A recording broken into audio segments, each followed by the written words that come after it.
Today we're diving into a really fascinating story.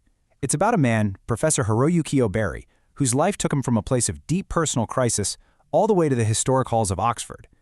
And there, he found himself right at the intersection of faith, artificial intelligence, and what education itself is supposed to be.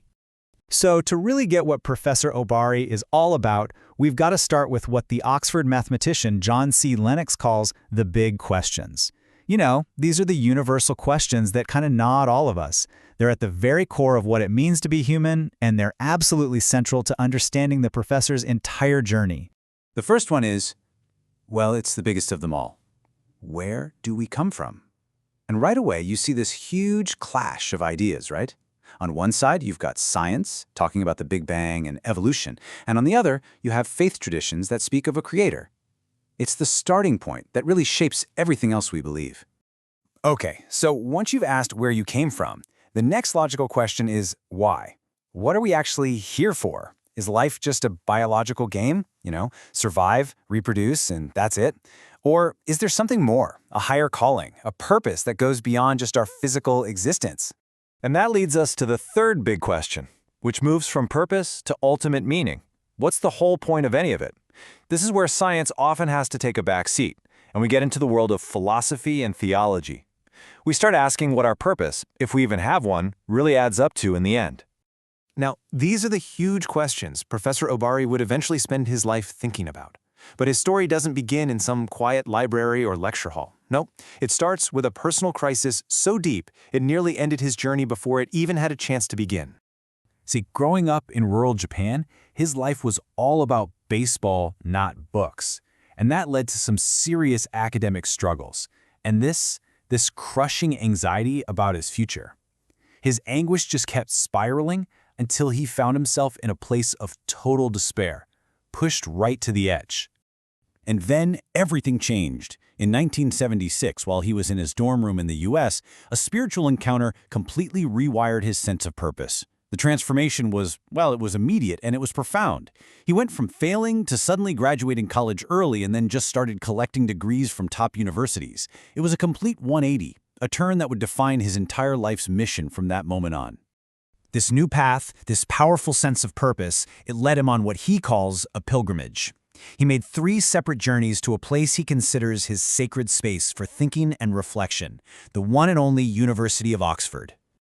His connection to Oxford stretched over 30 years, and each visit was like a snapshot of a different era. In 1989, he got what he called a baptism of tradition in those ancient libraries. By 2007, he was seeing the rise of digitalization, and on his last visit, he was right there for the dawn of the AI revolution and the huge shift to online learning thanks to the pandemic. The crazy thing is, the key to his entire journey was kind of hiding in plain sight the whole time. It's Oxford's own motto, Dominus Illuminatio Mea, which means, the Lord is my light. That one little phrase connects everything: his personal rescue from darkness, his academic work, and his whole vision for the future. So being at Oxford, watching this collision of ancient tradition with futuristic technology, it forced him to really grapple with one of the central tensions of our time, the incredibly complex relationship between science, faith, and, of course, artificial intelligence. And at Oxford, this whole intellectual battle is basically personified by 2 of its most famous thinkers. On one side, you've got Richard Dawkins, who represents a world where science has all the answers. And on the other side, you've got C.S. Lewis, a guy who started as an atheist but came to believe that faith is absolutely essential to truly understand the world. For Professor Oberi, this whole debate came to a head in 2019. He was at a conference, and he stood up and asked Oxford's head of computer science a massive question. Is artificial intelligence ever going to be truly human? And the answer he got, wow. It wasn't what anyone expected.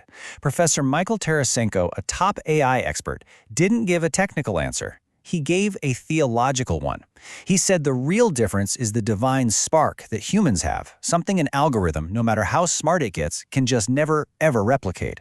For Professor Oberi, this was a huge aha moment. So what does all this deep thinking and all these aha moments actually mean for the next generation? Well, this whole journey of faith and intellect led Professor Oberi to come up with a really clear, actionable plan for what education should look like in the age of AI. His model basically says that just being a specialist isn't enough anymore. To really thrive, students need a foundation built on 4 pillars.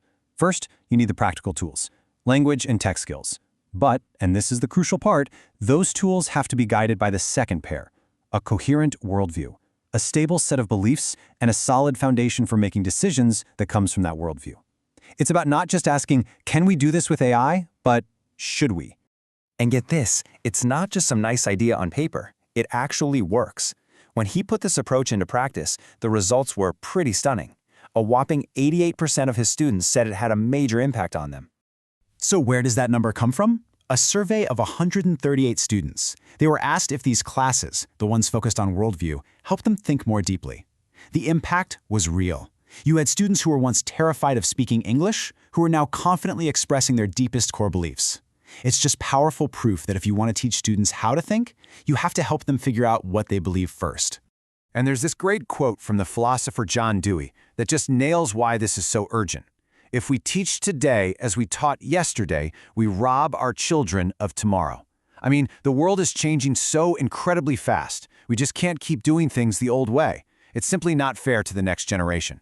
So in the end, the professor's journey isn't just his story. It's a challenge to all of us. It's a call to actually stop and think about the vision, the light that's guiding our own lives. Professor Obari basically lays out 2 different ways to live. Path 1 is self-realization. Think of it as climbing a competitive ladder. Success is defined by what society tells you matters, like wealth and achievement. Path 2 is God realization. He says this isn't a climb at all, but more like a walk along a path, guided by a divine purpose. Fulfillment isn't about status, it's about service.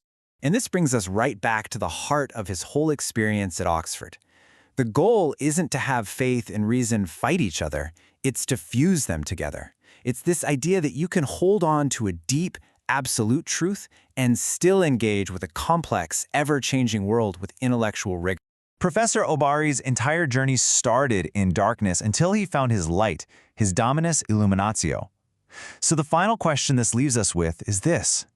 In a world that is being shaped more and more every single day by artificial intelligence, what is the source of your light? Which vision is guiding you?